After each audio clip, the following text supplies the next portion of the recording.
Greetings from the headquarters of the UN System Staff College in Turin, Italy. I would like to welcome all participants and panelists on behalf of UNSSE and the Global Women Leaders Voices for Change and Inclusion. This is our first Thought Leadership Series in 2021. I'm Jafar Javan. I'm the director of the UN System Staff College and the moderator of today's panel. I'm privileged to be hosting this event that includes a panel of distinguished and accomplished women leaders and many participants that are following the live stream on UNSSE's YouTube channel. The event was developed to support the Secretary General's vision for gender equality and the empowerment of women. Learning has been an important part of colleges' initiatives targeted towards achieving gender equality. We at UNSSE believe that learning can enable women's economic, political, and social empowerment. This recognition of the importance of learning has inspired our Thought Leadership series and led to this event.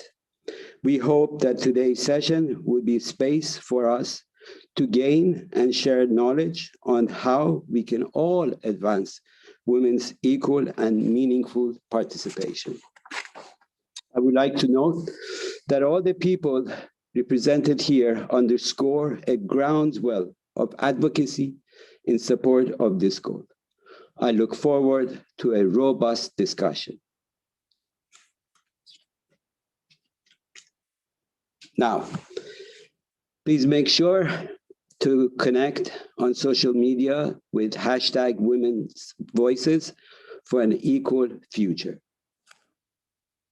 Now, it gives me a great pleasure to introduce the panel.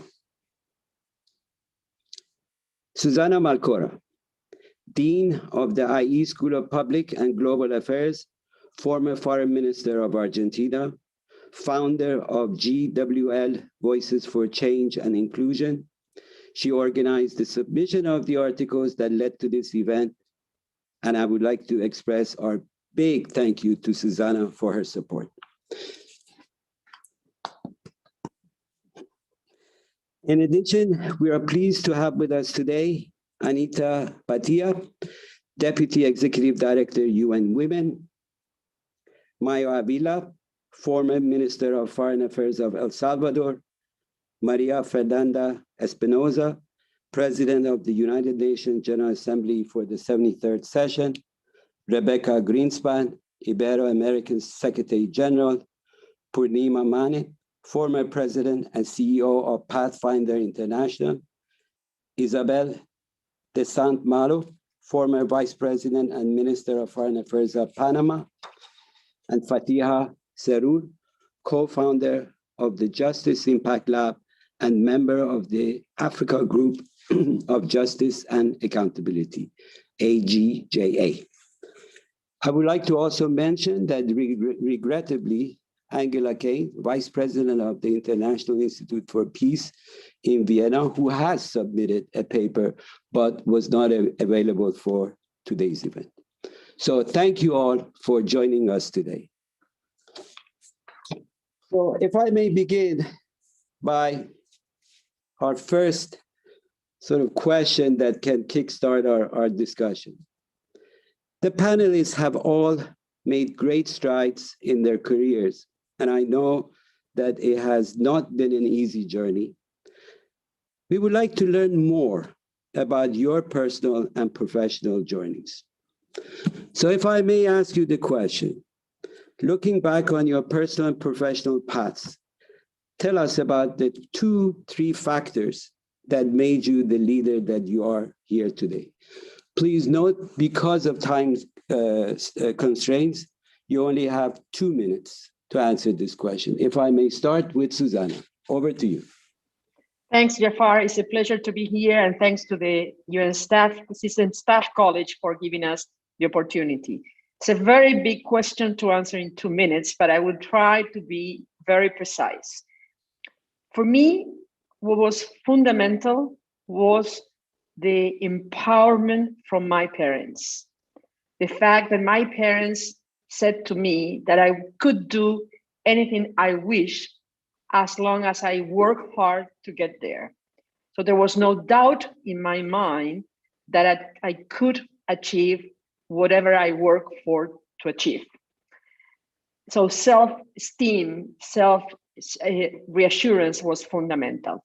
The second thing was to learn that the world is and was at the time even worse, not an easy place to develop yourself. But as my father used to say, if they had a problem with you, it's their problem, not your problem. So you move ahead. Again, empowerment.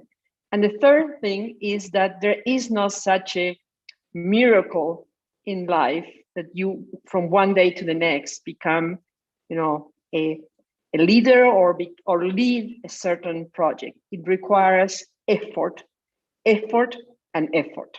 And those three things got me to where I am.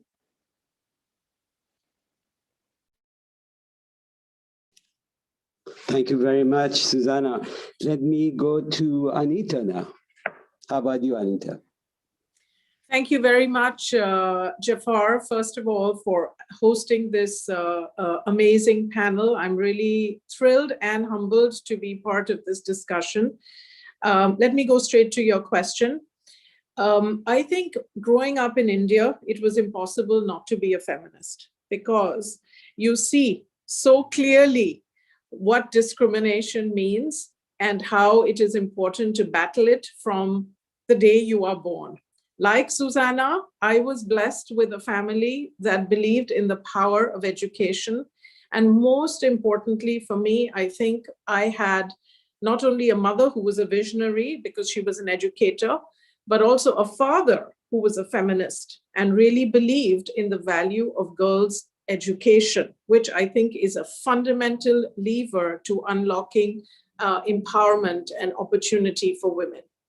In terms of my professional life, before joining the UN, I worked for years and decades. I will date myself if I say how long, but I worked for decades on poverty reduction in my career at the World Bank Group. And one of the things you learn when you work on poverty is you see firsthand, I started my career working in Africa, how deeply feminized poverty is. And if we are to address the issue of building inclusive, just, equal societies, it has to start with women. So I would say my personal experience in benefiting from education and a family that believed in education as the lever to unlocking empowerment, as well as my professional experiences in seeing how deeply feminized poverty was and really wanting to bring that lens to the work I do, have been instrumental in shaping my journey. Thank you very much, Anita. Same question to you, Mayu. Thank you, Jafar, and to UNSCC for having us in this event. I am truly honored to participate with so many wonderful women. I would like to say the factor for me is my husband.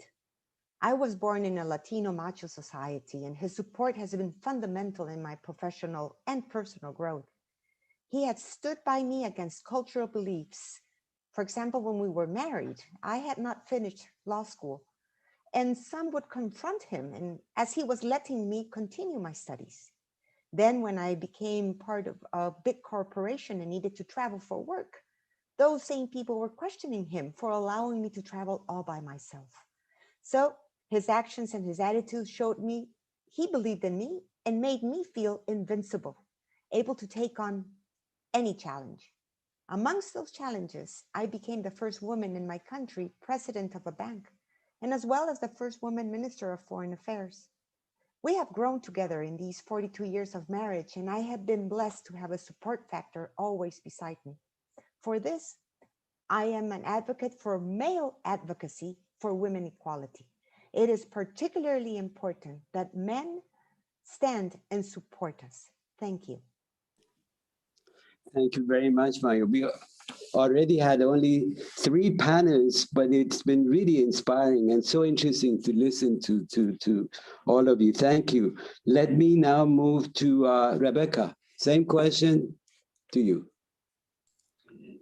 Thank you. And it's great to be with such a wonderful panel, so wonderful women that I love so much. So thank you for inviting us. Let me start by saying that the main factor was other women. I'm convinced that I wouldn't have been able to be where I am if other women didn't fight for my rights before. And that has been, I think, that the main factor that made my life different, including my sisters and my mother, that were also fighters for me to be able to get wherever I wanted.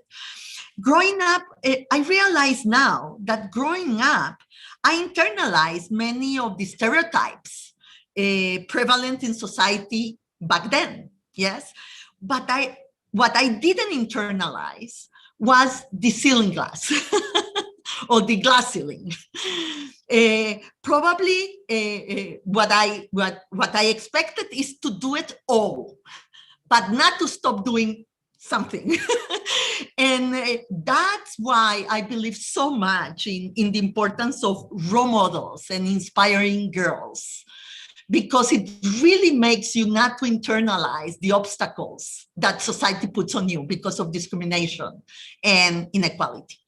And I think that the second factor that really galvanized all that is when I became a mother while my political career was going up. And that tension made me realize that I didn't have to be superwoman, that this was not a lonely fight, that we needed to go collective, that it was the fight of all women, not only my individual fight. And I became a feminist then, precisely then. And I think that that was a very important factor.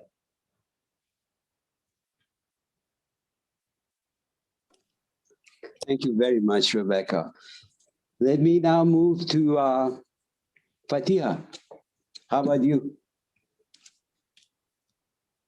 Fatiha says, oops, thank you very much. Again, I lend my voice to my colleagues to thank you for the opportunity. Now, if I reflect like my colleagues have reflected, I'll start by saying I grew up in a large family. We were 11 children, right?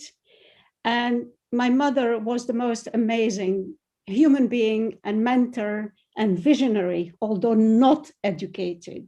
And so I realized very early on, like Anita and my colleagues said, that education would be my best vehicle for achieving what I wanted to do. And I fought very hard to go beyond baccalaureate, even going on a hunger strike to convince my father that I had the same right to study. And then I did the same to get a job.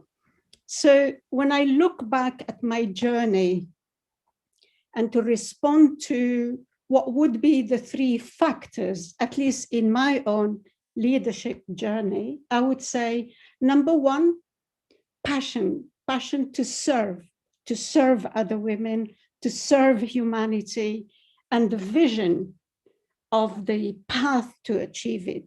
The second factor, and I think Susanna spoke about that, is clarity of thought, focus, resilience, sort of resolve to actually continue within that pathway and empower myself while empowering others. Because one of the beautiful things I learned in my journey is that I think I'm empowering others, but actually their empowerment in turn has empowered me to continue. But I never lose sight of where I started, because that should be my driving force. And finally, my third factor, I think, in that leadership is humility and empathy. In other words, never forget when we achieve a certain level, that there is so much more that we can do and not be taken by the power of a powerful position. And finally, it's women like ourselves that empower each other and support us. And I'll stop here. Thank you. Thank you very much, Fatia. This really, there's so many good advices that's coming from this discussion. I don't know how at the end I can be fair and sum it up, because every one of you have really brought up really serious and very personal but powerful sort of advices and thoughts that you have on this question. Thank you. Let me now go to Purnima.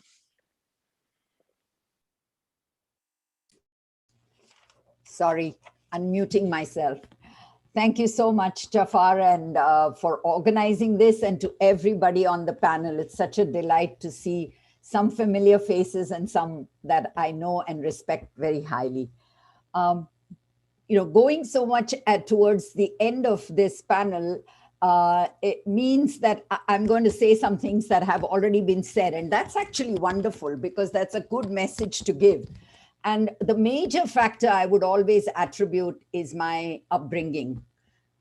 My parents had a major role in the sense that I didn't even realize that they were emulating or providing a role model or providing me a base of, into quotes, feminism, because they practiced it. They treated each other with respect. They treated us children with respect, whether we were boys or girls, didn't matter, equal opportunities. I was, like one of you mentioned, sent abroad at the age of 16, where everybody in India said, are you crazy? You're sending a 16-year-old abroad for 1 year to stay with another culture?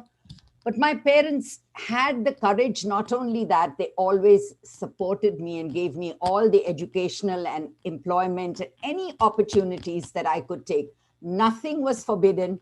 For my father in particular, I want to mention, because my mother was a working woman and a very accomplished woman. But my father always stood behind us as well and pushed us ahead. And the only thing he wouldn't let me do is change a flat tire. I can tell you that. That's the one thing he didn't allow. I think the other thing I would say is the opportunity of working with some amazingly dynamic and empowering leaders, male and female. Not only did they mentor me, they were excellent role models on leadership, but also on equity. They treated everybody fairly, with respect. Until today, I hold them responsible for the way I am, because I knew that if I followed that path, I would get to where they were, because they were amazing. And finally, I would say, I mean, there are so many things, but in the time we have, I want to be brief.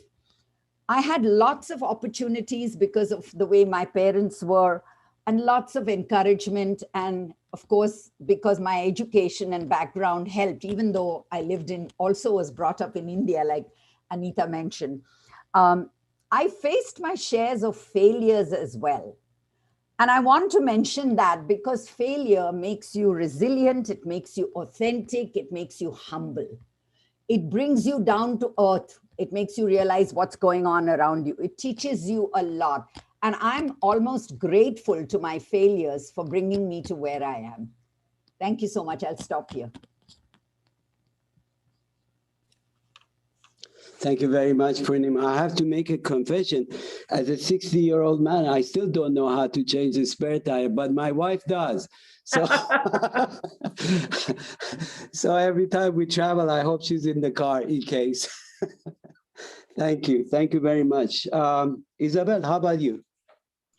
Well, thank you so much. It is wonderful to be part of this fantastic panel. And I would say, before sharing my three major factors, that there is something that all of us share from what we've said. And it is that we have been surrounded by an enabling environment that has allowed us to get to where we are. And that is so critical and so important. And I think that's what needs to push us to continue to share these stories and push other women, because unless there is an enabling environment, we will not have been able to have the achievement that we've had.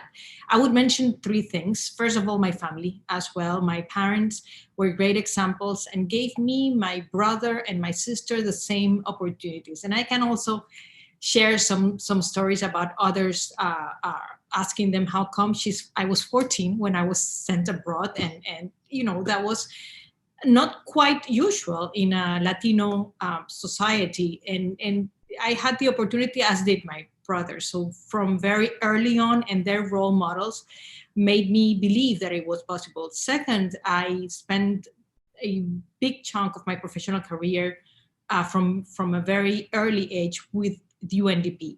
And I guess being part of a system that promoted equality, that promoted equal pay, that provided, and it was mandated to provide the same opportunities, made it almost for me to not realize that not everybody had those same opportunities. I cannot say that I was always a feminist. I need to say that it took me a while. It took me a while to understand that the majority of women around the world did not have the same enabling environment that I did. And it's amazing when you grow up seeing a different thing. And I need to mention as well fantastic mentors, men and women, but women in particular. One of them sitting right here, my dear friend and mentor Rebecca, who's been part of my life in different stages, and that is so important, to let you know that if others have done it, you can do it, and that if obstacles have been overcome, you can also do it. So just to conclude, that enabling environment is what we need to make available for women and girls around the world. Thank you. Thank you very much, Isabel. And last but not least, same question to Maria Fernanda. Well, thank you, Jafar, and thank you to the UN Staff College. Believe me that I feel so happy to share this space with such a powerhouse of women and start the month of March with you all. And I have to say that I grew up with three brothers and a loving father, but very conservative. Yet my mother was a self-made, very independent, strong woman. She was truly my role model. She told me very, very early that no one is going to knock on my door and to say, here you have, this is your opportunity, and that you have to work very, very hard. And I learned also very early to say no to household responsibilities that were not equally shared by my brothers. And, one of my first career choices was not to become a lawyer, as my father, my older brother, and I was expected to become one. But I went to the Amazon and worked with indigenous peoples as a linguist and as an anthropologist. I devoted about 5 years to working in the Amazon and learned so much from indigenous women. And I discovered that in spite of an apparent patriarchal social organizations, many indigenous women were the real power and the knowledge holders in charge of the food security, of the education, of the family and community economy.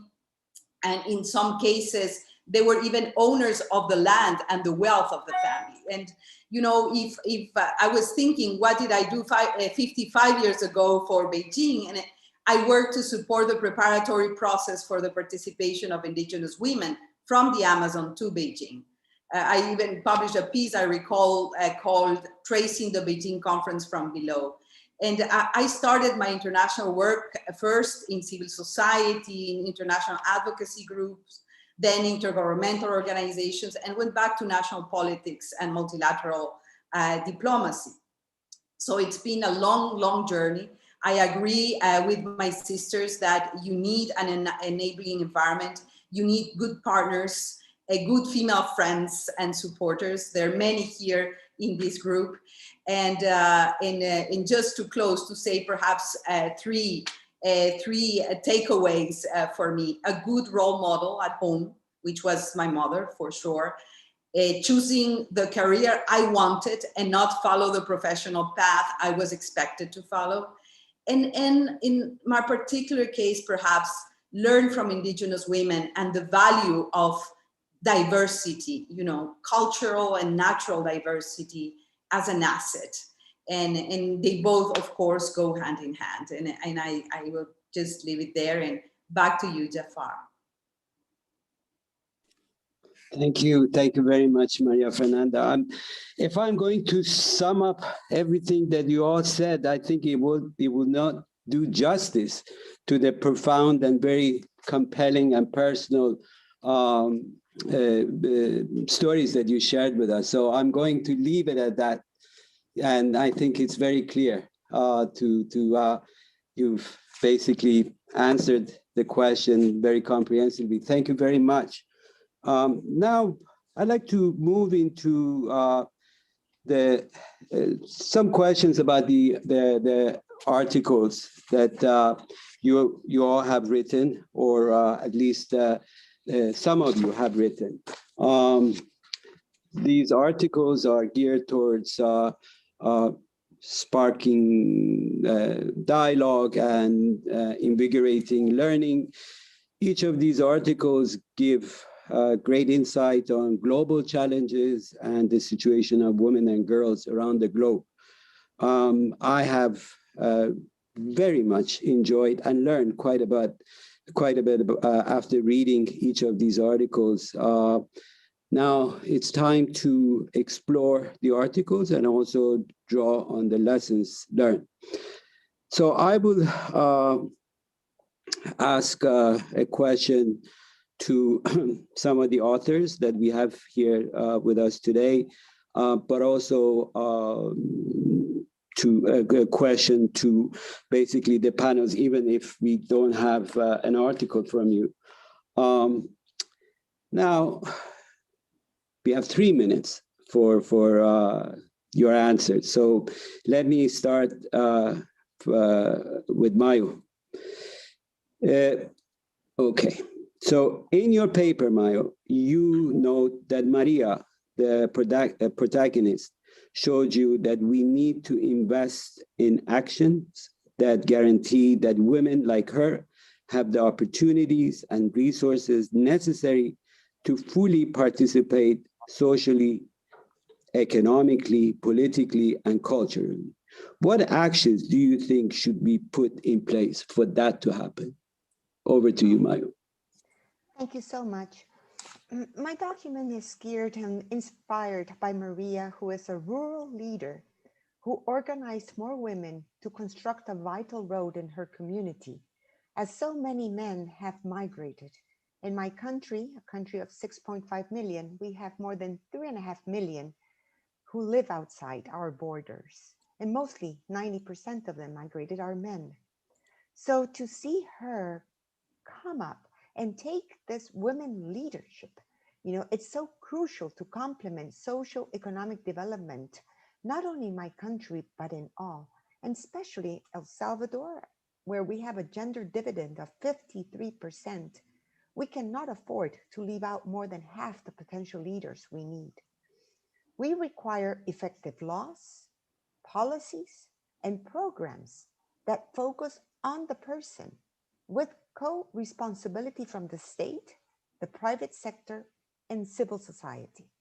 So when there weren't enough men in this small rural community, Maria showed me that she could take action. She organized the other women to be able to put labor in, because the amount that we had gotten from the donor could only pay for the materials.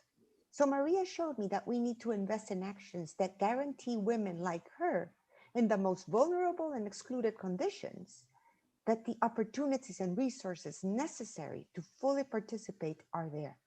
She showed us all that women can transcend the cultural role they are expected to play and can assume more responsibility than they are required socially.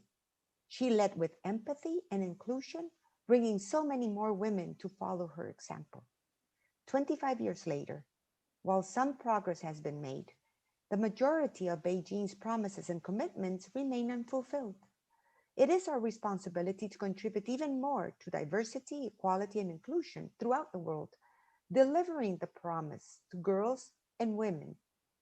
So let us not forget the Marias that are still out there in the world and lend them that helping hand to build a better future for all. Thank you.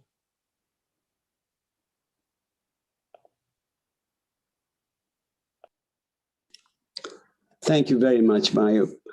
Let me now turn to Purnima.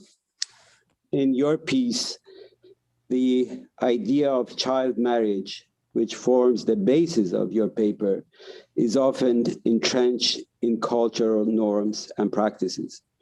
How can we continue to ensure that women's and girls' rights are not violated on the grounds of cultural or religious norms? In your opinion, how could cultural and religious norms promote the rights of girls and women? Thank you. It's a difficult question to answer in 3 minutes in terms of bringing about cultural change, which takes ages, but nonetheless, I think there are a couple of examples that we've seen around the world. But firstly, let me say that it's a fallacy to think that culture and religious norms are resistant to change, because they have evolved. Otherwise, you wouldn't have this panel of women sitting here. They are evolving. They are open to it. And many religious leaders, the problem is we see them as the problem rather than as the solution. And so working with them rather than against them is often a path to solution. And I have seen many examples of where change has happened, where groups of activists, women, have come together with religious leaders and cultural, the minders of culture, so to speak, which interestingly are often women, to bring about changes in policies and programs. Just take the example that we're talking about right now in terms of child marriage. In the case of child marriage, the data on girls dying in pregnancy and childbirth and the testimonies of the girls and mothers who had lost so much or who had gained so much because of education was what really turned their opinion, changed their mind and made them much more sympathetic towards delay in child marriage. And in this instance that I have talked about in the story, actually there was a change in 2 years in the age at marriage. It did go up, which means it did have an influence. But again, I want to emphasize that in order to bring about change, first of all, you need excellent policies and programs that are implemented. No point having them on paper. They need to be implemented. People need to know about them and how to implement them. Secondly, bringing into the fore women and girls themselves. They are their best advocates and their best champions. And often, as I said, they are the minders of culture and religious norms. So bringing in women, bringing in their voices to become their own advocates and empowering them to do so is a great way of making change. And thirdly, as I said earlier, working with rather than against religious and cultural leaders in order to convince them with hard data and testimonies in terms of what a difference it makes if you delay, in this instance, child marriage. And you can use this example for many other things. May sound easy, it's not easy, but nonetheless, it is doable, is what I want to emphasize. And I'll stop here. Thank you. Thank you very much. Let me now to Anita. What are some of the most important barriers to women's meaningful participation across all spheres of society? What interventions can we all put in place to support them? Thank you, Jafar. And I'm going to start with the issue of women's leadership and women's role in decision-making, because not just because it's the topic for the CSW this year, but also because this has really come to the fore during the pandemic. And we saw how many countries which had women leaders really had much better public health outcomes and much better management of the crisis, which is not to say that there aren't enlightened male leaders, but I think this issue of women's participation and having a seat at the table is more urgent than it has ever been. And here I want to just share with our audience some key data points, because I don't think it is actually well known how backward we still are in 2021. You know, when you see a panel like this of very powerful women, you may be lulled into a false sense of complacency and think that this is the norm. It actually is not, because when you look at, and I'm going to mention 3 data points here. First, when you look at parliamentarians, it is absolutely absurd that in 2021, only 25% of parliamentarians worldwide are women. When you look at gender equal cabinets, it is ridiculous to think that out of all of the member states of the UN, only 14 states have gender equal cabinets. It is remarkable, shockingly and sad, that in this day and age, we have less than 6% of countries worldwide that have heads of state who are women. We have less than 10% of heads of government worldwide who are women. We have, if you look at key decision makers and how many women are represented in cabinet, we have countries where you have no women ministers. So to me, you know, this issue of women's participation and having a seat at the table, because that unleashes a whole range of good decisions, is fundamental. And to solve that, we have to start with, first, the issue of stereotypes, which can be overcome, as Purnima said, even though it is a long and hard slog, but it can be overcome. Second, the issue of actually violence against women, because there is violence against women that prevents women from having a role in public life. Third, the issue of policy change, because not all governments currently have quotas for women, and we need more countries to actually take affirmative measures to ensure equal participation of women. And finally, as has been mentioned in many of our personal stories, the need to involve men and boys in the gender equality agenda, because this is a universal agenda and it cannot be fought just by women alone. I want to say that I'm hopeful that we will see this change. If not in my lifetime, I want to see it for my daughter and in her lifetime. But you know, when we look at some really intractable issues that have been solved, if you think about a country like Ireland, deeply Catholic country, where it became acceptable to have gay marriage, you know, social change is possible. So this is what I would like us all to commit to, is a sense of urgency around changing the role of women in leadership. I could talk about a lot more things, but I wanted to focus on this leadership and decision-making role, because with that come multiple multidimensional good benefits. Thank you, Jafar, and back to you. Thank you, Anita. Thank you very much.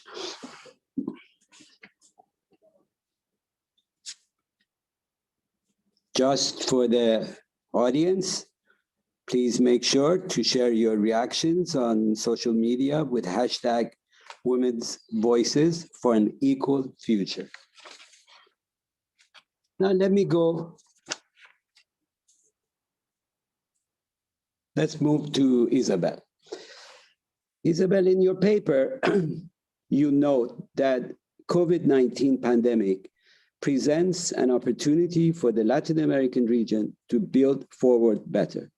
What steps do you think leaders in the region should take, particularly as they relate to women's empowerment?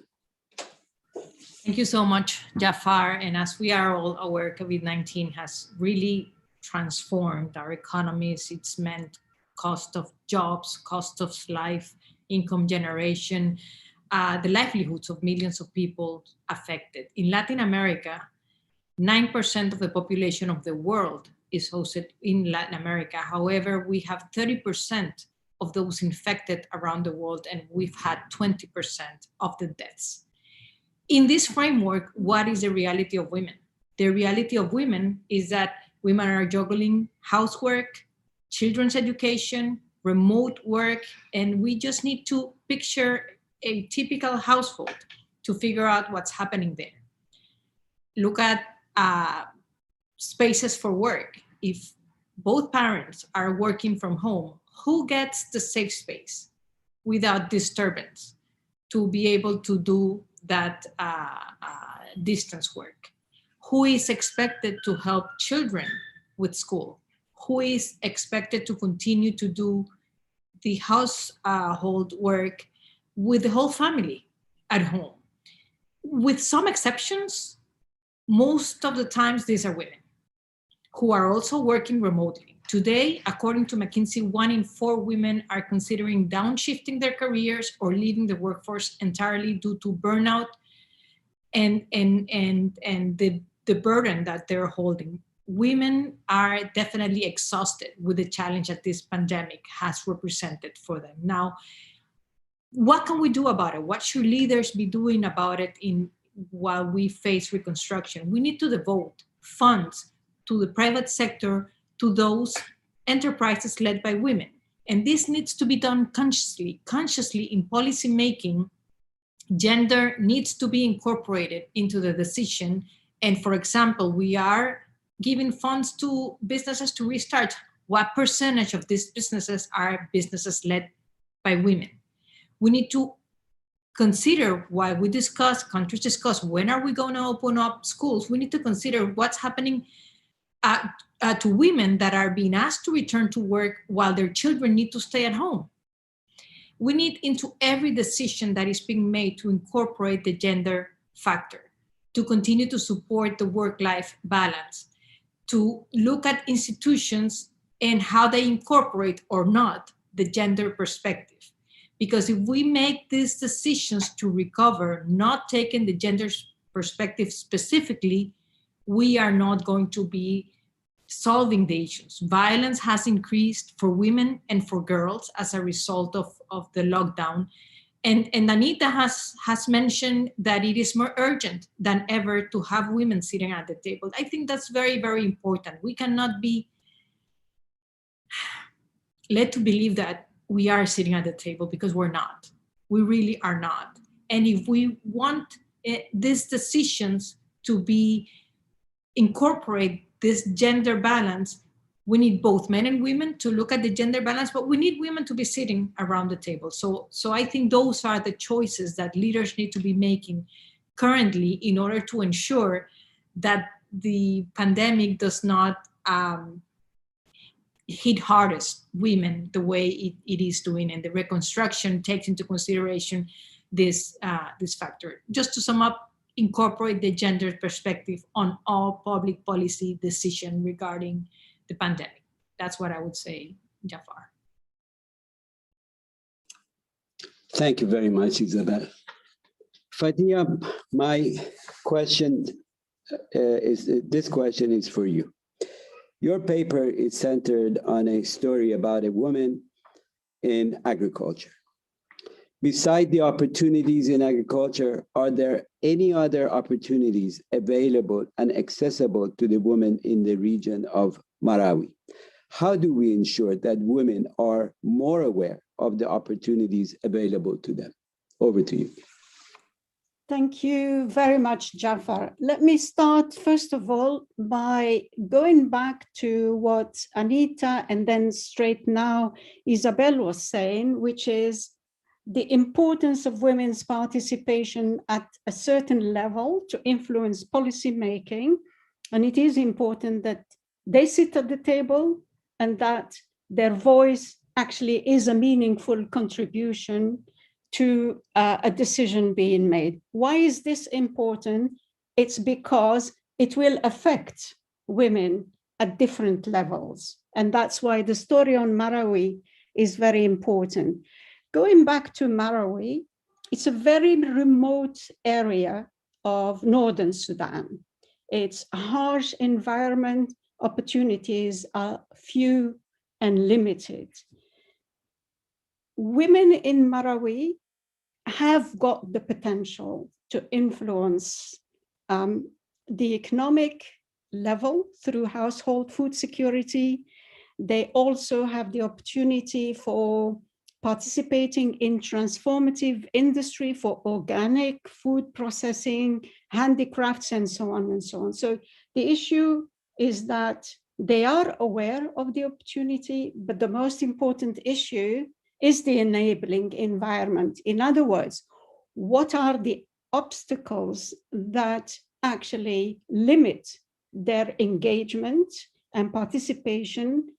And to me, our work in the international community is to support them to remove those obstacles so that they have equal and equitable access to resources such as water, land, to tools, to credit, because my learning throughout the years, and I think we all share the same point of view, is that without economic empowerment, women will always be at the receiving end of domestic violence, sexual violence, hunger, etc., etc. So in Marawi in particular, and it was my first experience in my long career in the UN, I realized that access to credit to those women was the most important element in terms of providing them with disposable income, being able to pay for school fees, etc., etc. So to me, it's linking the high policy level with the community level, because we will never achieve gender equality if we're not able to pull it together, and that we have amazing women at all levels. What we need to do is remove the obstacle to their visibility, to their ability to influence, to their progress. And so, you know, these women in Marawi are doing better and better, which means that with a little bit of support, we can actually support women to achieve a lot more. And one good action leads to two good actions, that leads to four good actions, and the multiplier effect, we say in French, tâche d'huile, becomes bigger and bigger and bigger. And this is what we need to keep our focus on. Over to you, and thank you. Thank you very much, Fatia. To Rebecca, you make reference to the severe impact that the COVID-19 pandemic has had on women's economic empowerment.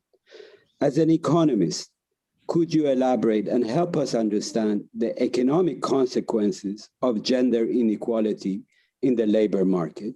How can we all contribute to narrowing this gap? Over to you. Thank you, Jafar. I think that many of the things have been mentioned in a way or another by the other participants. But let me give you some data and indicators of the very difficult situation women have gone through and are going through with the pandemic. First of all, because the pandemic interacts with the structural deficits that we had before. And so the pandemic really widens the gaps and the inequalities and the effects of the structural things and inequalities that we were going through. So let's put an example. Women are overrepresented in part-time jobs.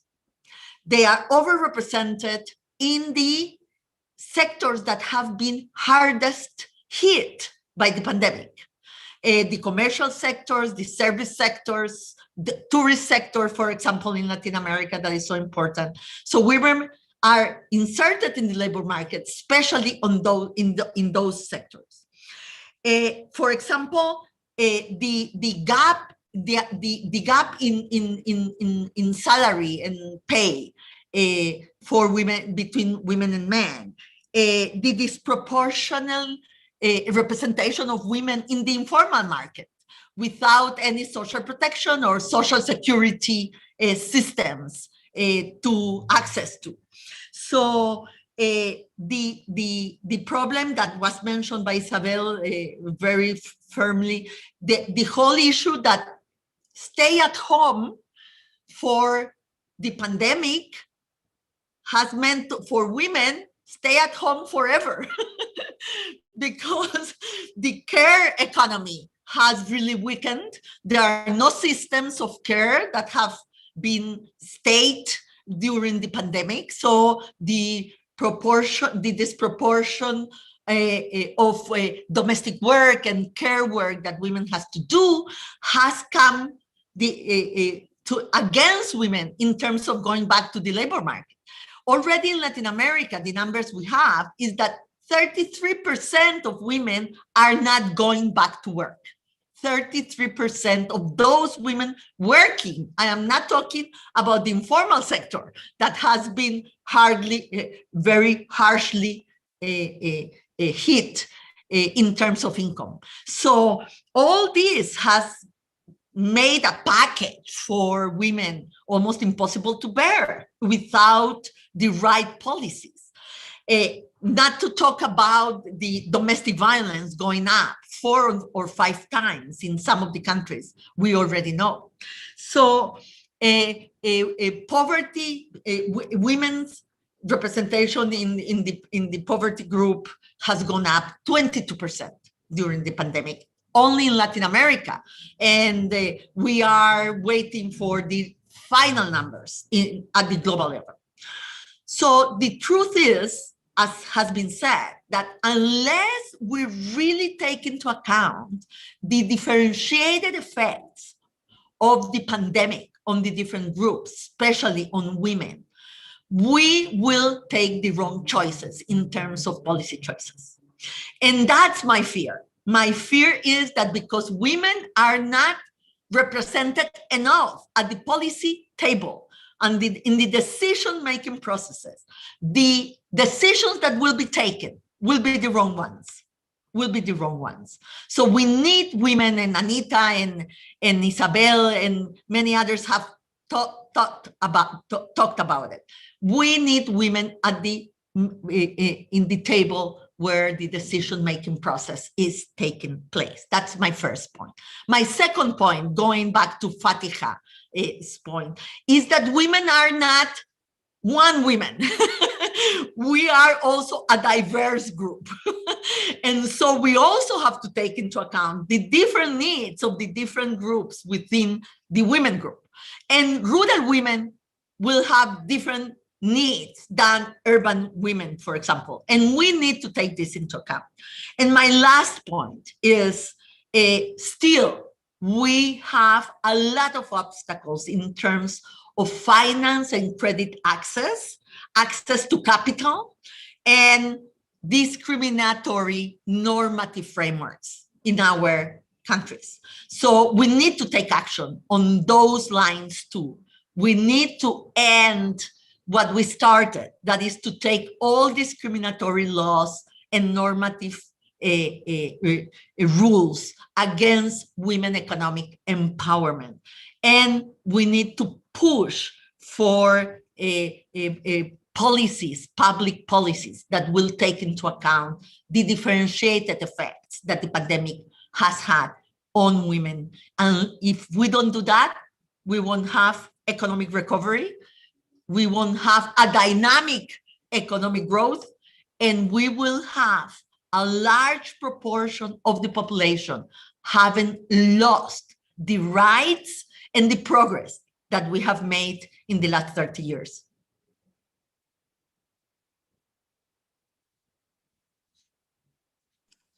Great, thank you very much. Now to Maria Fernanda.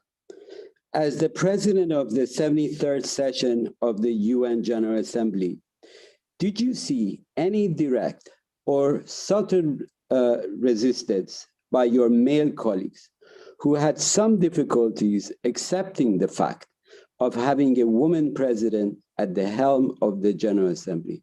What was your response? Well, thank you, Jafar. And I think that in general terms, the UN working environment has dramatically changed in the past decade or more, perhaps.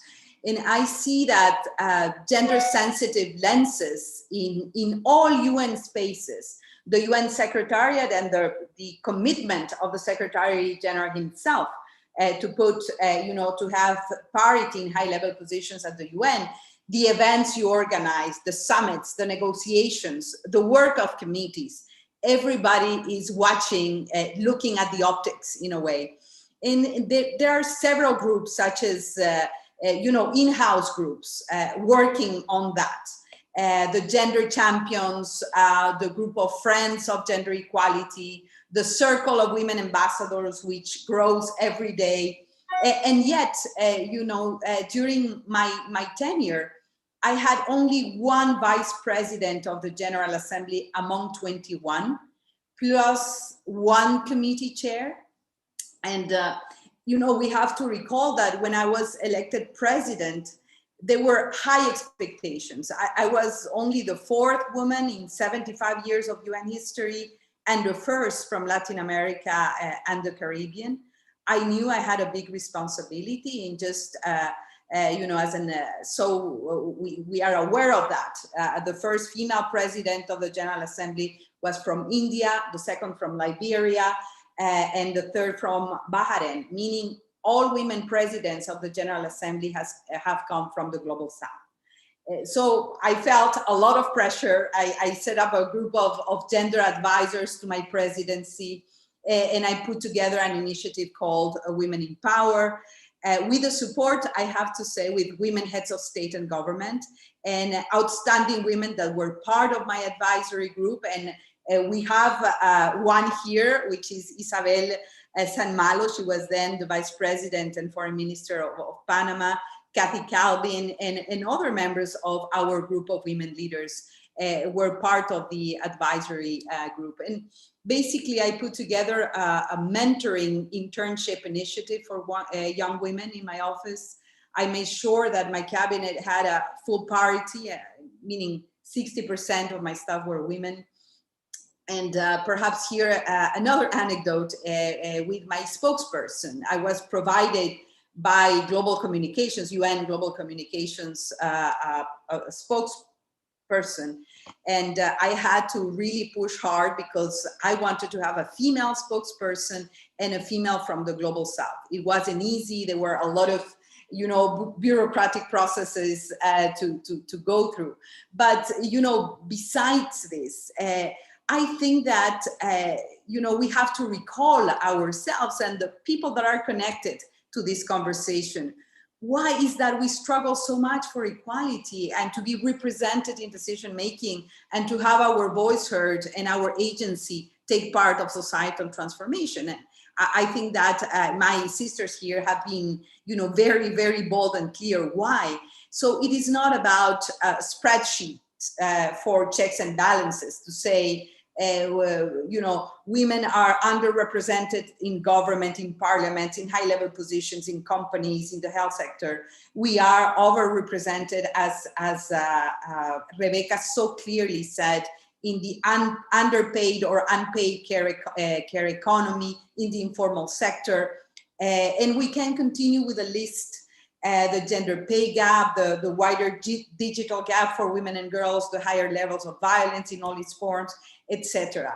So why this is so important? I think that Isabel, Rebecca, Fatiha have been so clear. It is about,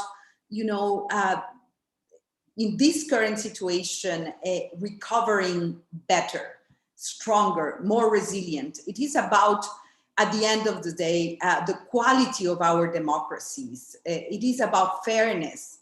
It is about our capabilities and contribution to society. And, and here, let's also remember, let's look at the performance of heads of state and government during the pandemic.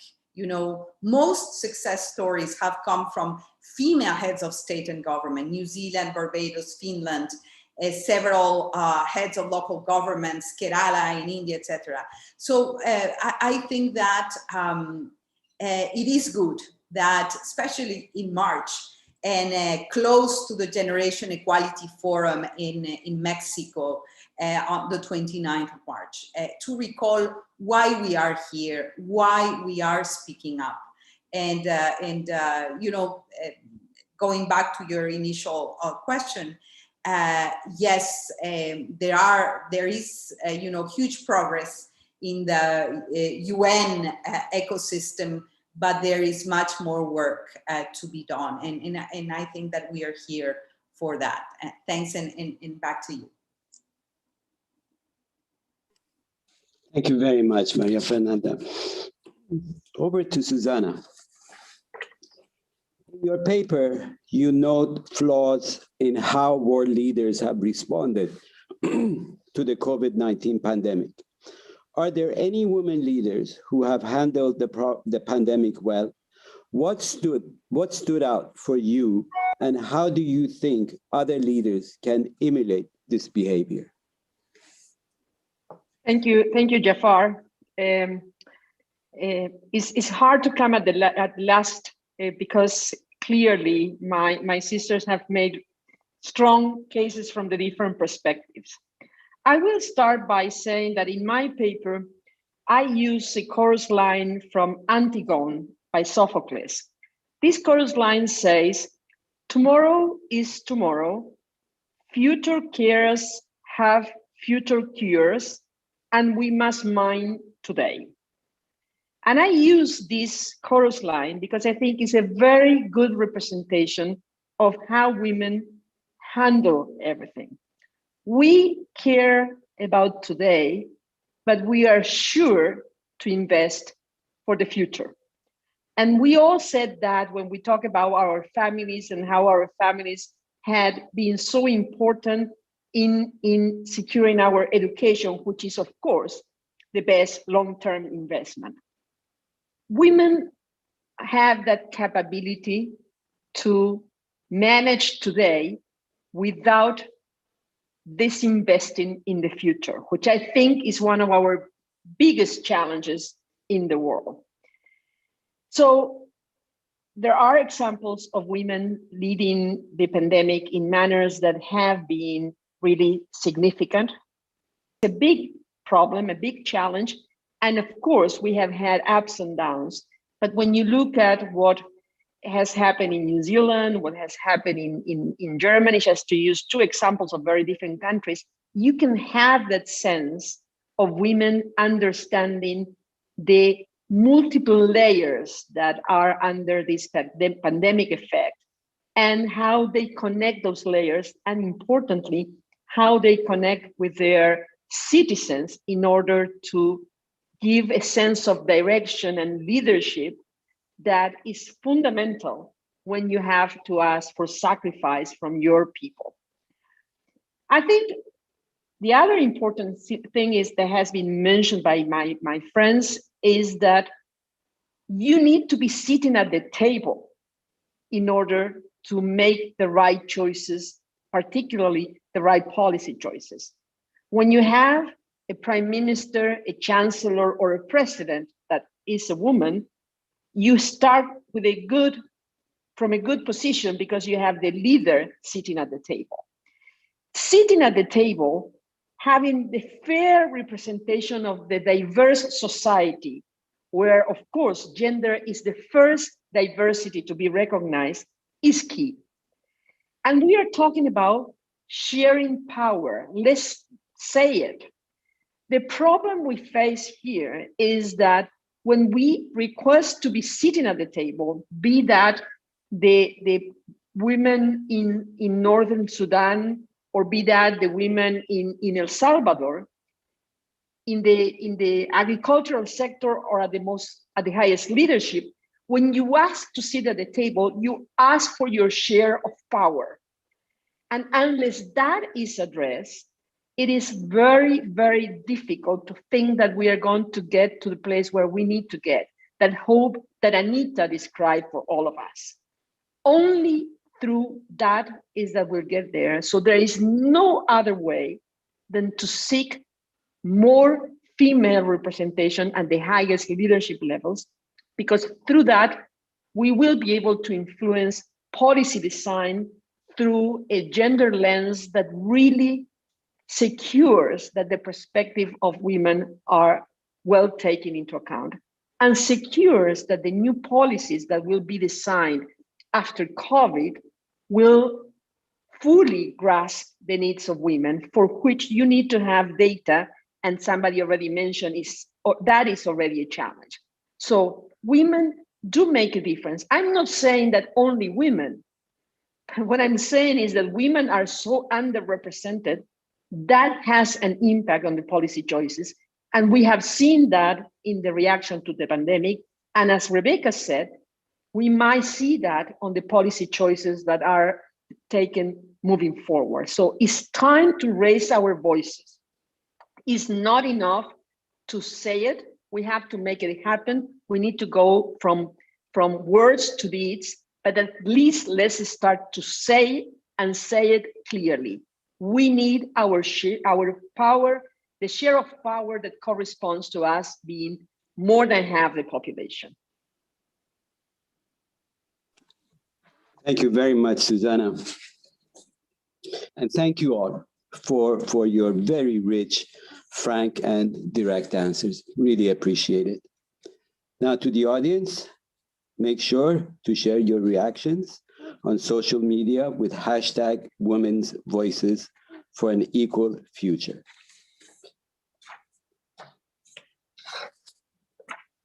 Before moving into the next session, I just wanted to say that all the articles reflect a rich array of perspectives and policy analysis. This type of analysis is needed all the more given the challenges of COVID-19, which has set so many people back, particularly women.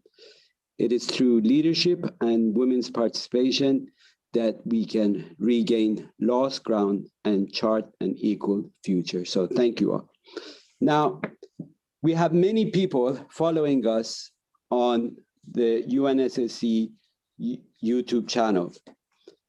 So we asked them for questions if they want to ask any of you a question. We got many questions, but again, because of time limitations, we had to choose 3. So our apologies to all of participants who submitted questions, and unfortunately, we could not pick them and ask our panelists. So 3 questions from the audience. And first to Anita, and it comes from Ferdinand Carabella. What are the milestones of UN Women in promoting equal future for women? So do I have 3 minutes or a couple of days? No, just kidding. So look, first of all, I think we have to say it is really fantastic that Ban Ki-moon, when he was SG, recognized the need for an agency focused on addressing this most fundamental of human rights violations, which is gender inequality.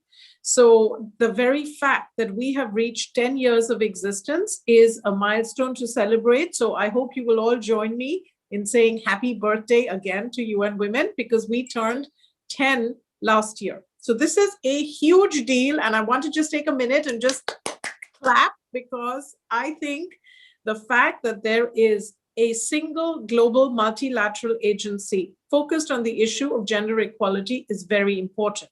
While at the same time, I think it is very important that gender is everybody's business and not just the business of the gender minister in a particular country, because you cannot deal with an issue like gender equality by making this just the job of a single agency or the job of a single ministry or the job of a single person. It really is a universal agenda. Now, in terms of accomplishments, we have seen, although the data that I shared on leadership is still pretty shocking and frankly antediluvian in this day and age, to be thinking about such a low representation of women, either in the public sphere or in the private sphere, we have seen a number of countries take really positive steps in terms of dismantling discriminatory laws. So we have seen huge progress in terms of normative change in many countries. I do want to say, however, that we are at a very critical inflection point where, because of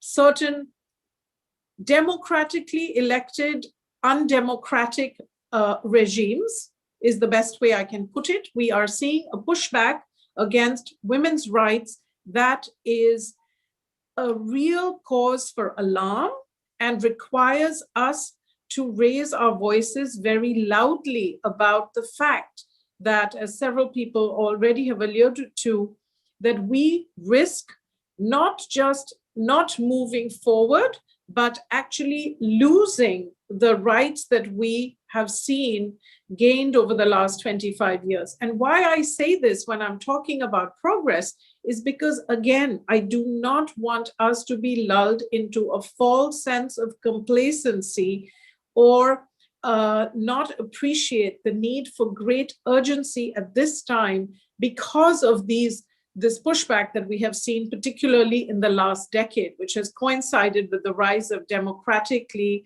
elected undemocratic governments, as well as authoritarian governments, as well as highly populist governments, which in many places have interpreted this populism as a reason to actually cut back on women's rights. Having said that, let me say that we have seen more participation, more attention to this issue of having women front and center in decision-making. We have seen a few countries, not enough, declare the need for a feminist foreign policy. Again, isolated examples, not at all a trend yet. We have seen the private sector step up to the plate, and we have seen many companies recognize that there is a need for gender diversity and equality, not just in their boards and in their corporate structures, but also in the way they do business and they think about the ecosystem in which they operate, whether it is suppliers, distributors, consumers, buyers. So we have seen increasing recognition of the need for gender equality in the private sector. But we are a long way from recognizing that gender inequality is a fundamental piece of building back better societies and building back better ecosystems. There is a huge amount of talk right now about building back better. But the big gap that we have seen is that all of the discussions that policymakers are having about the rollout of stimulus packages, none of these measures are yet holistically addressing the issue of gender inequality. Why do I say that? We actually have data on this. UN Women has worked with UNDP and has something called the Global Gender Policy Tracker.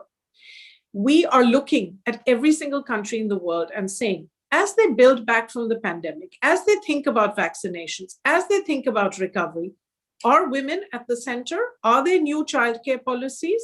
Are there policies to address the decline in female labor force participation? Are there more extensive social protection measures?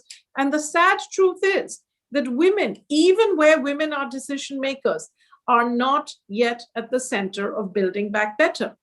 And the last point I want to make, Jafar, before I close, is that when you look at what has happened in the world on climate, and you see that everybody recognizes what a huge existential threat climate change is, we are now at the point where you have a really unique partnership between the public and the private sector, and where you see the private sector, for example, saying that climate risk is so big that it is an investment risk and that all decisions must be looked at from the climate lens. Now, of course, countries can do more, but we have seen more and more countries step up to the plate and make big commitments, but actually begin to implement. The thing that is missing in the gender equality agenda is this focus on implementation and a focus on driving financing towards implementation. The Beijing platform was not costed. This has cost the women's movement a lot, because in not focusing on costing and implementation, we have lost a lot of time. So the time has now come when everybody is focused on recovery and financing to make sure that this financing is really driving towards implementation holistically of policies that will create gender equality. So I wish I could have said more about progress. There has been some, but the key message that I want to give is that the progress is too small, not fast enough, and we need to take a real sense of urgency to it. Thank you very much, Anita. I know I said we have 3 questions from the audience, but just to respect the time, because I know all of our panelists have to move on to other programs that they have and other events that they have to attend, I have to cut it back to 2 questions. So there is this, the next question is open to any of you. So if you are interested to answer, just please raise your hand on Zoom, and you know, you will have the floor. So the second question comes from Rosa Rolla. Rosa writes, as Madeleine Albright, the former Secretary of State in the US, famously stated, there is a special place in hell for women who don't help other women. Do you agree with this statement? And how important was the role played by other women in your professional growth? Who wants to answer?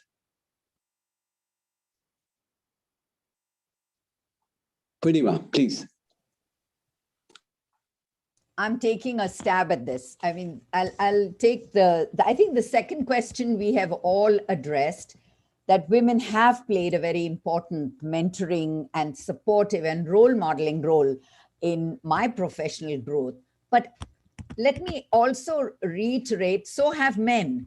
So let's not leave them out. They have a responsibility to play that role, and they have played that role in our lives. They need to play that role in more women's lives in terms of encouraging them, mentoring them, supporting them. The second thing is that I also get impatient and angry when I see women not supporting other women. But I don't think I would make a statement as strong as Madeleine Albright. That's Madeleine Albright. She can be strong. Women and men are both imprisoned in gender norms and stereotypes. And it is even more difficult for women to break those barriers and get out of them. I'm not giving them a pass.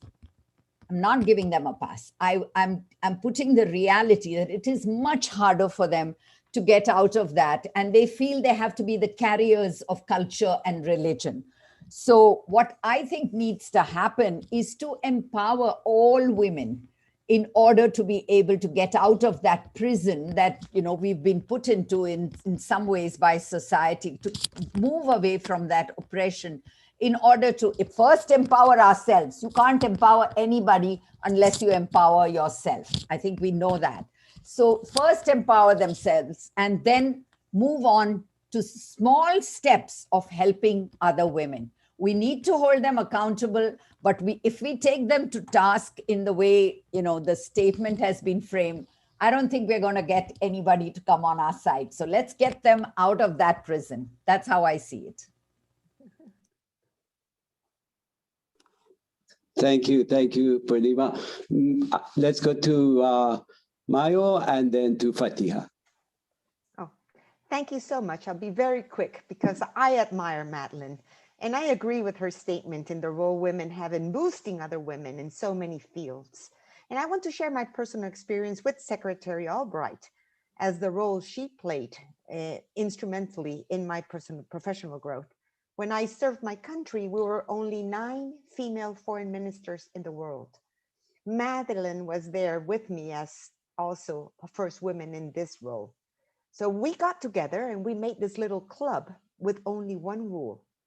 That is, if I call you, you answer back. Knowing that they were there for me, feeling their mentorship and their sponsorship was vital. Especially for me in a small developing country as mine, in my desire to do the best I could. Can you imagine finding myself having a direct line to the State Department only because I knew if I called, you would answer back? Thank you.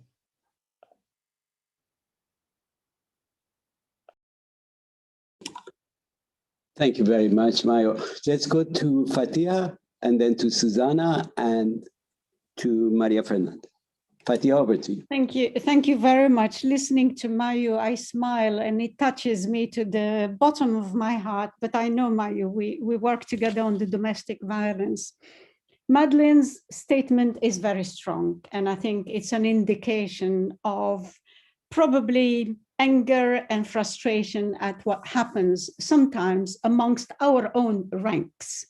But I would say it reminds us that, first of all, we, the women, have to be the first people to support each other. If we don't do it, then we will not encourage other people, men and women, to do the same. So to me, it's just reminding us of our own individual responsibility to support each other and to make sure that we bring more and more women like ourselves in the equality, gender equality journey.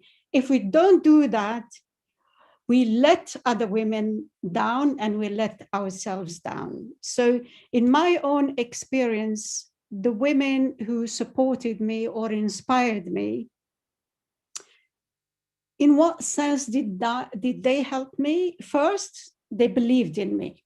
And I think believing in your capacity to do something is very important. Also, something very important that I found in that is that they gave me the opportunity to find out and discover my own potential to support other women and to achieve, and allowing that potential to unleash so that we basically work towards a common cause. So the support that you get between women is extremely important. It's based on a sense of solidarity that I find extremely important. Of course, men can join that journey, but that sense of solidarity between women, in my view, in my experience, is unrivaled. Thank you very much. Over to you, Jafar.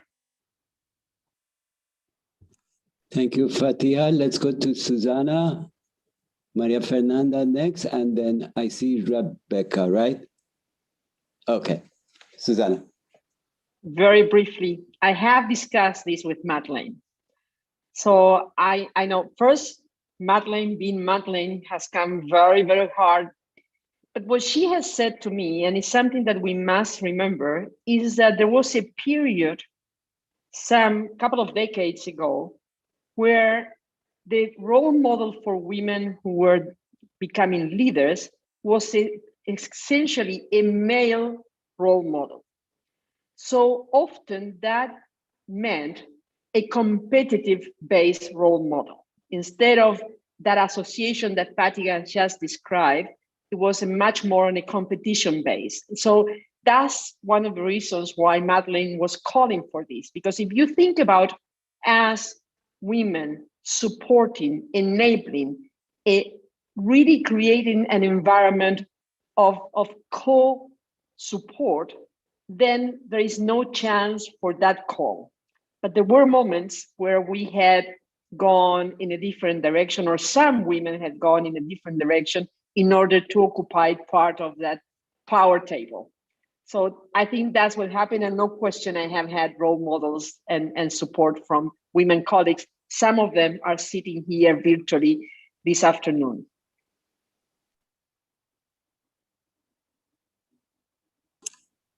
Thank you, Susanna.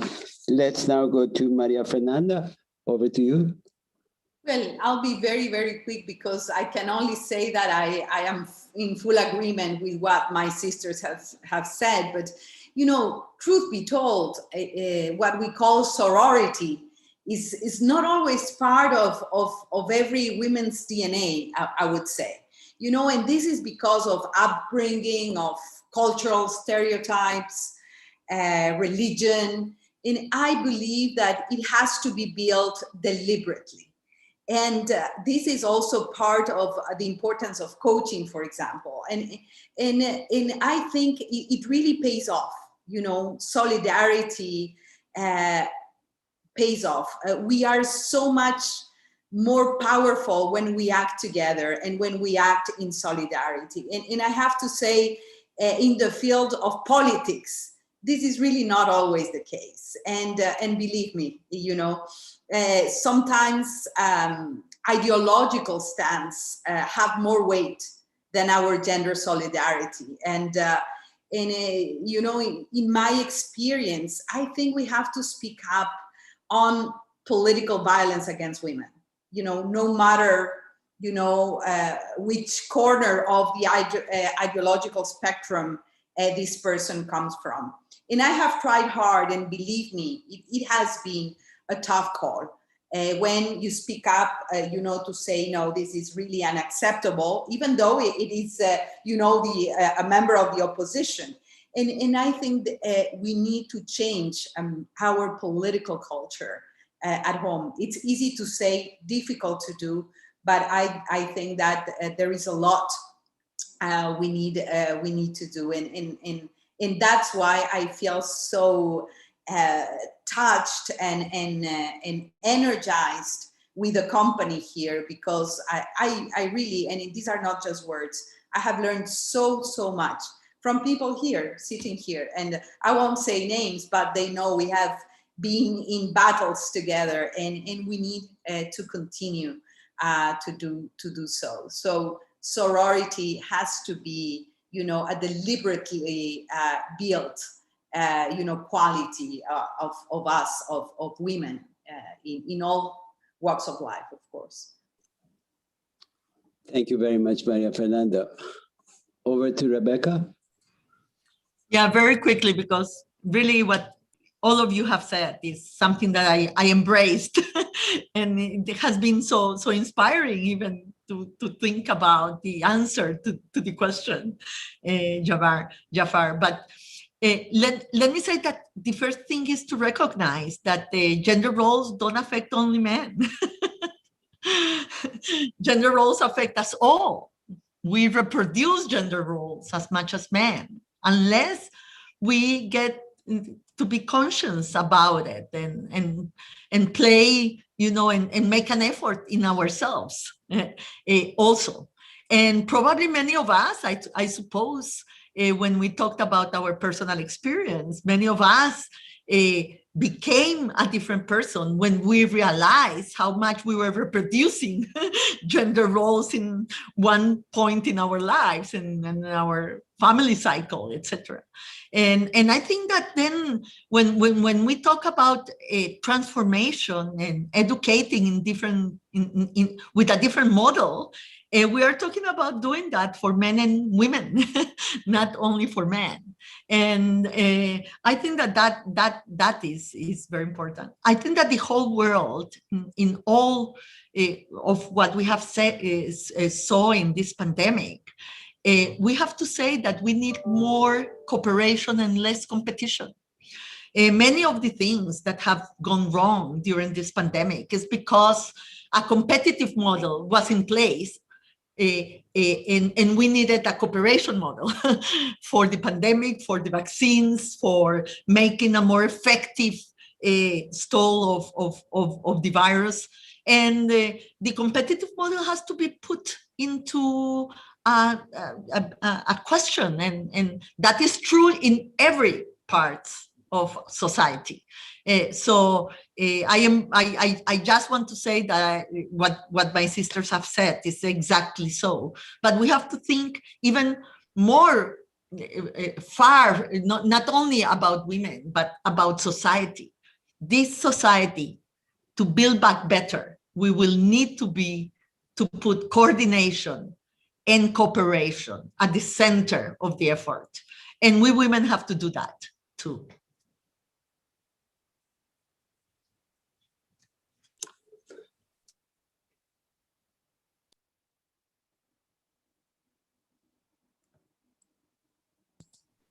Jafar, you are muted.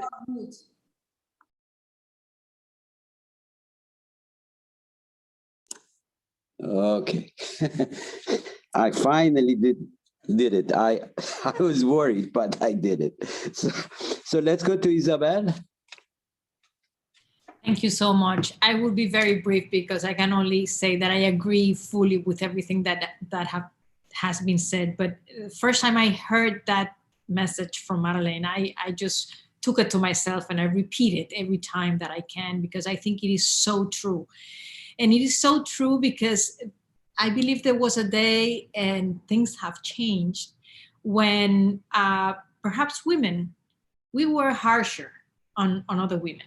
We cannot say that that is not true. It still happens, but I am very positive that it is changing. And women, we can be competitive, and we can be competitive with other women.